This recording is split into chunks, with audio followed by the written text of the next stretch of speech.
नमस्कार दोस्तों, मैं आप सभी का चिर परिचित दोस्त आज उपस्थित हूं। दोस्तों, आप सभी के लिए एक कह सकते हैं कि रेयरली ही अलग टाइप की नॉलेज कहिए आप, या नुस्खा कहिए, या जानकारी कहिए आप लेकर के। दोस्तों, आप हमारे चैनल पे भी देखते आ रहे हैं। आपने देखा होगा कि हमने बताया हुआ है आप सभी को कि आप फेस पर अप्लाई करते हैं अगर बेकिंग सोडा नींबू के साथ मिक्स करके या अदर कई चीज़ों के साथ, तो आपकी स्किन हेल्दी और ग्लोइंग हो जाएगी।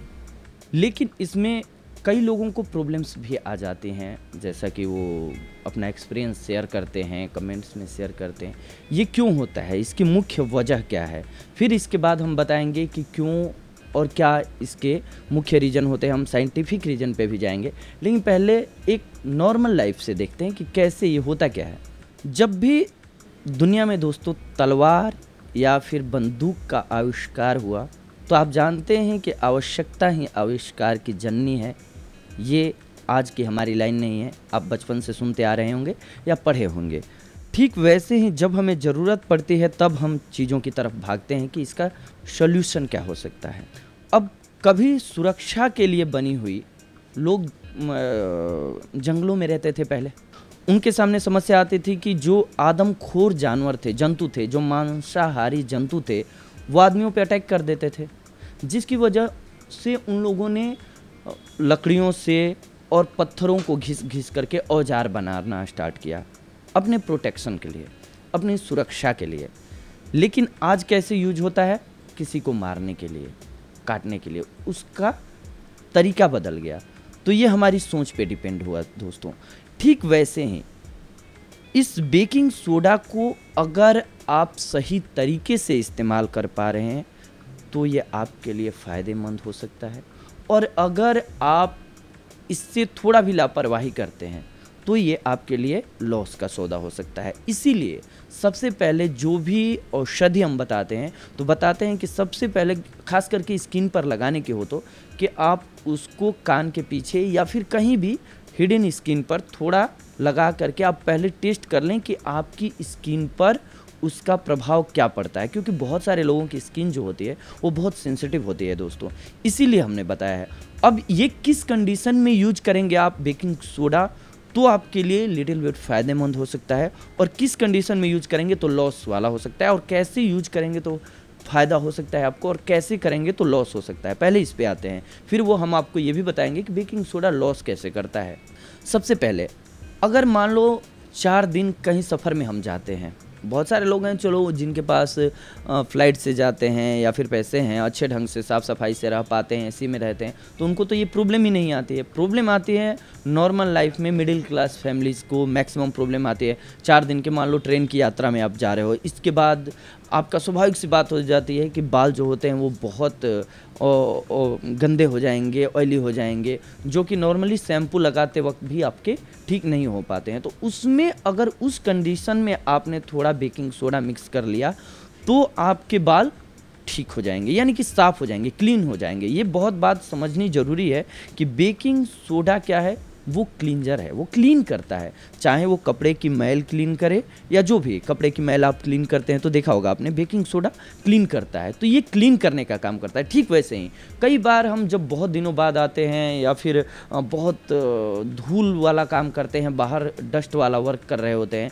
तो हमारी स्किन पे बहुत ज़्यादा मैल जमा हो जाता है। तो उस कंडीशन में हमने अप्लाई किया, और अप्लाई करने के बाद तुरंत सबसे बड़ी जो केयर करने वाली बात है वो ये है कि आपने तुरंत बहुत अच्छे से स्किन को धो लिया थोड़ा। और कभी भी डायरेक्ट सोडा ना अप्लाई करके करना क्या होता है, उसको पानी में घोला और उस घोल को ही आपने लगा लिया और उस फेस को धो लिया। फिर इसके बाद उससे क्या होगा, मैल आपकी पूर्णतः क्लीन हो जाएगी। लेकिन इसके साथ साथ बेकिंग सोडा जो है, ये सोडा बाइकार्बोनेट, ये आपके स्किन के सेल्स को मारती है, जिसके लिए आपको पानी बहुत ज़्यादा पीना ज़रूरी होता है। नहीं तो ये पानी को पूरा ऑब्जर्व कर लेता है, जिसकी वजह से आपकी स्किन जो है वो ड्राई हो जाती है। कुछ देर बाद जो आपकी स्किन उस टाइम तो टाइट दिखेगी, लेकिन बाद में काली दिखने लग सकती है। इसके लिए आपको क्या करना होगा कि आपने जैसे ही फेस को धोया, पानी लगा हुआ है फेस में, उसी टाइम कोई आप एक ढंग का मॉइस्चराइज़र लेकर के या फिर ऑयल लेकर के, नेचुरल ऑयल, और फेस पर अप्लाई कर लीजिए, फिर तो इसका साइड इफ़ेक्ट आपको नहीं होगा। लेकिन हाँ, अगर आपको फील होगा, क्योंकि जब भी सोडा लगाएंगे तो क्लीन बहुत अच्छी होगी स्किन और स्किन टाइट हो जाएगी, क्योंकि पानी स्किन से ऑब्जर्व हो चुका होगा, ख़त्म हो चुका होगा। तो आपको प्रॉब्लम क्या आएगी कि आपका फेस जो है दोस्तों, वो उस टाइम पूरी स्किन जो है वो टाइट दिखेगी और ड्राई रहेगी, इस वजह से गोरी दिखेगी। लेकिन थोड़ी देर बाद क्या होगा कि वही स्किन जब डेड सेल्स में बदलती है तो वो आपके जो रूशियाँ देखते हैं आप, यानी कि डैंड्रफ देखते हैं, वो बनने लगता है दोस्तों। तो इसीलिए त्वचा में या हेयर्स में नमी भी उतनी ही ज़रूरी है जितनी ड्राइनेस। बैलेंस हर चीज़ में ज़रूरी है। इसीलिए एक हमारे पूर्वजों ने कही हुई लाइन है कि अति का न बोलता, अति का न चुप, अति की न छाँव, अति की न धूप, अति सर्वत्र बरजेत। अगर बहुत ज़्यादा धूप आपको लग रही है तो भी आपकी स्किन को प्रॉब्लम हो जाएगी, और अगर आप धूप में जा ही नहीं पा रहे हैं, आपकी स्किन पे धूप लग ही नहीं पा रही है, तो भी आपको लॉस होता है। तो इस चाहे लाइफ में कोई भी चीज़ हो दोस्तों, सामंजस्य से बिठाना बहुत ज़रूरी है, तालमेल बिठाना बहुत ज़रूरी है। आप अति नहीं कर सकते, अति करेंगे तो आपका लॉस होगा। आपने सोचा कि गोरा बनाने का नुस्खा है, बहुत ज़्यादा आपने बेकिंग सोडा फेस पर लगा लिया, तो थोड़ी देर के लिए तो आपको ऑफ कोर्स वो फ़ायदा देगा, लेकिन फिर बाद में लॉस होगा। तो ये आपको आपकी समझ बनाएगी कि हमें कितना और किस मात्रा में यूज करना है और कैसे यूज करना है, ये खुद से ही समझा जा सकता है। या फिर आप ढंग का वीडियोस देखते हैं और उसको सही ढंग से समझने की कोशिश करते हैं तो आपको फ़ायदा होगा। और कोई भी चीज़ आप देख लिए तो डायरेक्ट वैसे ये नहीं है ज़रूरी कि आप फेस पर अप्लाई ही कर लें। आपकी स्किन और भी जगह पे है, वहाँ पे आप पहले लगा करके टेस्ट कर लें, देख लें कि आपको क्या रिएक्ट करता है, आपकी बॉडी के साथ इसका क्या रिएक्शन बनता है। फिर आपके लिए ये फ़ायदेमंद हो सकता है, फिर आपके लिए ये अप्लाई करने के लायक बन सकता है दोस्तों। अगर बेकिंग सोडा को आप मान लीजिए नींबू के घोल के साथ थोड़ा सा लेते हैं तो आपके गैस निकालने में काम आता है। हाँ, स्किन पर इसको बहुत ही केयरफुली ढंग से और डायरेक्ट आप अप्लाई नहीं कर सकते हैं और नॉर्मली नहीं अप्लाई कर सकते हैं। मैंने बताया कि कंडीशंस होती हैं। आप बहुत ज़्यादा खेत में धूल वाला काम करके आए हैं, मिट्टी का काम करके आए हैं, आप जानते हैं कि एक मिट्टी की पूरी परत मेरे ऊपर चढ़ चुकी है, सीमेंट बालू का काम करके आए हैं, तो वो ऐसे ही ड्राई होती है। इसके बाद और मुख्य बात कि आपको मॉइस्चराइज़र लगाना बेहद ज़रूरी हो जाता है। हाँ, अब बहुत सारे लोगों के कमेंट्स ये होते हैं कि मेरी स्किन जो है वो बेकिंग सोडा का ये पैक लगाने की वजह से बर्न हो गई है, जल गई है, या फिर ड्राई बहुत ज़्यादा हो गई है, अब काली पड़ने लगी है, फिर उससे कैसे निजात पाएँ। इसके लिए सबसे पहले तो हमने बताया दोस्तों कि फेस को मॉइस्चराइज करना बहुत ज़रूरी है।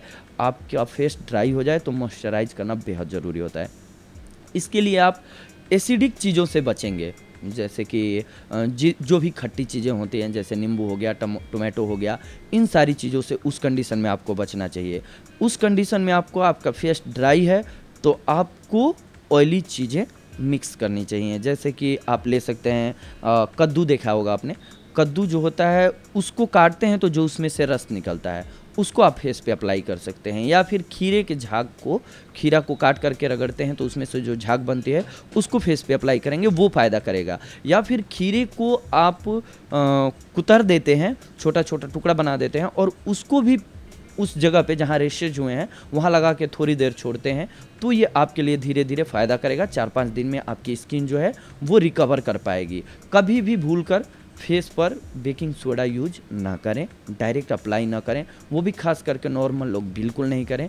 हाँ, स्किन के गोरा होने का मतलब क्या होता है कि गोरा होने के वीडियोस भी अभी बहुत होते हैं यूट्यूब पे दोस्तों, लेकिन समझने की ये बहुत ज़रूरी बात है दोस्तों कि स्किन हमारी बहुत ज़्यादा गोरी नहीं हो सकती है, ग्लोइंग हो सकती है।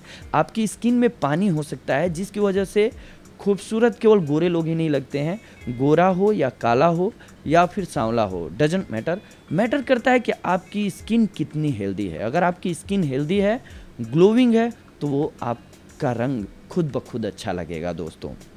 हाँ, धूप की टैनिंग वगैरह से बचने के लिए ये सारी औषधियाँ होती हैं कि आप बहुत ज़्यादा धूप में या फिर डस्ट में रहते हैं, मिट्टी वाला काम करते हैं, तो फिर आपके लिए ये फ़ायदेमंद हो सकते हैं। लेकिन इनका भी तरीका है कि आपको कैसे इस्तेमाल करना है दोस्तों।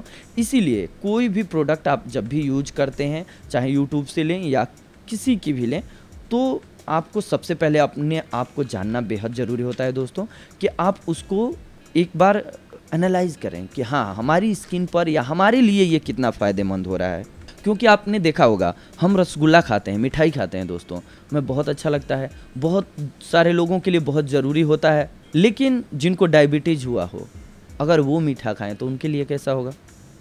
ठीक वैसे ही किस चीज़ को किसे यूज करना है, कैसे यूज करना है, ये हम में समझ होना बेहद ज़रूरी है दोस्तों। इसके बाद ही आप अप्लाई कर सकते हैं। तो ये था हमारा आज का वीडियो दोस्तों, ये बेकिंग सोडा वाले टॉपिक को लेकर के। अगली बार हम आप सभी से जुड़ेंगे कुछ और महत्वपूर्ण जानकारियों को लेकर के। तब तक के लिए धन्यवाद, नमस्कार दोस्तों। हाँ, अगर आपकी और कुछ एक ऐसी प्रॉब्लम्स हो तो आप हमें कमेंट बॉक्स में बोल सकते हैं। आगे हम कोशिश करेंगे कि आपकी समस्याओं का समाधान बताया जाए, या आप जब भी कोई वीडियोस देखते हैं तो आपको जो प्रॉब्लम्स आती हैं उनको आप पूछ लिया करें, इसके बाद ही उसको अप्लाई किया करें।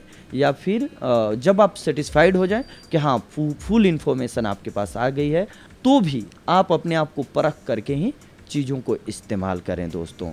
ये था हमारा आज का आप सभी के लिए वीडियो। अगली बार हम आप सभी से जुड़ेंगे दोस्तों कुछ और महत्वपूर्ण जानकारियों को लेकर के। तब तक के लिए धन्यवाद, नमस्कार दोस्तों। सुरक्षित रहें, अपना ख्याल रखें।